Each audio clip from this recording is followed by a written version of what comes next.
प्रज्ञाताई सातव आपल्यासोबत आहे. विधान परिषदेचा फॉर्म भरायची 3 वाजताची वेळ होती आणि भाजपकडून त्यांनी अधिकृत उमेदवारी दाखल केलेली. आपल्यासोबत आहे, आपण त्यांच्याशी बोलणार आहोत. ताई, कार्यकर्त्यांच्या चेहऱ्यावर आनंद आहे, तुमच्याही चेहऱ्यावर आनंद दिसतोय. जी संधी तुम्हाला या ठिकाणी दिली त्याबद्दल काय सांगाल? आनंदाचाच क्षण आहे, कारण की आम्ही भाजपमध्ये प्रवेश केला होता डिसेंबरमध्ये 18 तारखेला. तेव्हापासून भाजप पक्षाने आम्हाला सगळ्यांना सामावून घेतलं, पक्षामध्ये आम्हाला परिवार म्हणूनच सामावून घेतलं. आणि आज खरोखरच ही कॉन्स्टिट्यूशनल पदावरची मला जी संधी पक्षानं दिली, तर ते एक काम करण्यासाठी आम्हाला अजून जिल्ह्यामध्ये सोपं जाणार आहे आणि त्याच्यामुळेच सर्व कार्यकर्ते आज हर्षित झालेले आहेत. नक्कीच ताई, काँग्रेसकडून पण उमेदवार देण्यात येणार होता, पण आता काँग्रेसने माघार घेतल्याची माहिती मिळते, त्यामुळे बिनविरोध होईल ही सगळी निवडणूक असं वाटतंय. ॲक्च्युली काँग्रेसकडून बायनियल इलेक्शनसाठी उमेदवार दिला जाणार होता. बाय इलेक्शनसाठी काँग्रेसनं उमेदवार देणार नव्हते. तर पोटनिवडणूक जी आहे ती बिनविरोधच होईल. बायनियल इलेक्शन्सची अजून माहिती नाही मिळालेली. अजून 3 वाजेनंतर सगळं पिक्चर क्लिअर होईल. नक्की जर काँग्रेसने उमेदवार दिला तर मग काय नेमकं होईल, काय चित्र असेल असं वाटतं तुम्हाला? कारण नाना पटोले म्हणतात की विधान परिषदेवरती आमचा जो विधान परिषदेचा आमदार आहे तो आम्ही त्या ठिकाणी बसवू.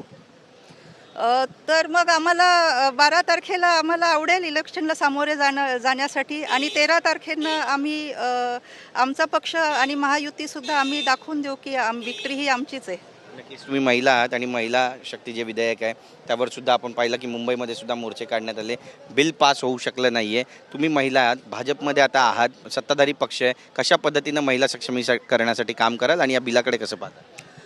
ॲक्च्युली जर तुम्ही बघितलं तर महर्षी ऋषी व्यास मुनींपासून तेव्हापासून गार्गे आणि मैत्री या काम करत आलेले आहे. आणि आजसुद्धा जर भाजपमध्ये तुम्ही बघितलं तर सर्वोच्च पदावरती राष्ट्रपतीपदीसुद्धा आज महिला आहे आणि अनेक पदांवरती आज महिला आहे आणि खालच्या म्हणजे सरपंच पदापर्यंत आज आमच्याकडे महिला काम करत आहेत. तर खरोखरच भाजप पक्ष हा नारीवंदन ह्या फॉलो करतो आणि म्हणूनच हा कायदा ते करू पाहत होते, परंतु काही विरोधी पक्षांनी हे होऊ दिलं नाही. परंतु तरी आम्ही परत एकदा सगळेजण मिळून संघटित होऊन एकत्रितपणे हा लढा देणार आहोत आणि हा कायदा लवकरात लवकर पास करण्यासाठी आम्ही सगळेजण मेहनत घेणार आहोत. कळमनुरी इथला जो मतदार आहे त्याला मुख्य प्रवाहामध्ये आणण्यासाठी यापूर्वी सुद्धा प्रयत्न झाले. तुमच्या माध्यमातून हे प्रयत्न किती प्रखर होतील आणि कोणकोणते मुद्दे ज्यांना तुम्ही हात घालू इच्छिता, कामं करू इच्छिता?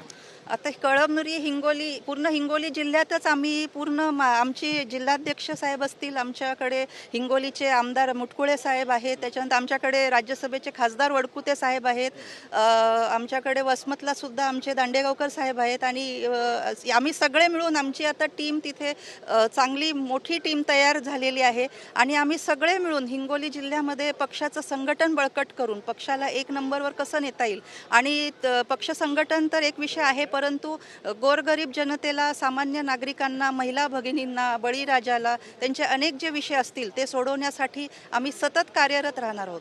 नक्की देवेंद्र फडणवीस यांनी जो विश्वास दाखवला, उमेदवारी दिली तुम्हाला, पक्षासाठी तुम्ही काय काम करणं, पक्ष बळकटीसाठी काय कोणकोणती पावलं उचलली?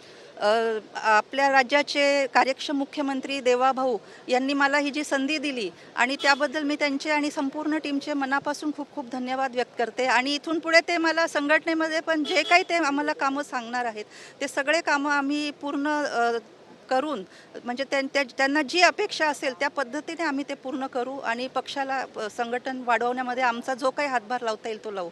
धन्यवाद आमची बातचीत केल्याबद्दल. कॅमेरा पर्सन कमलेश डोंगरेसह गिरीश गायकवाड, TV9 मराठी, मुंबई.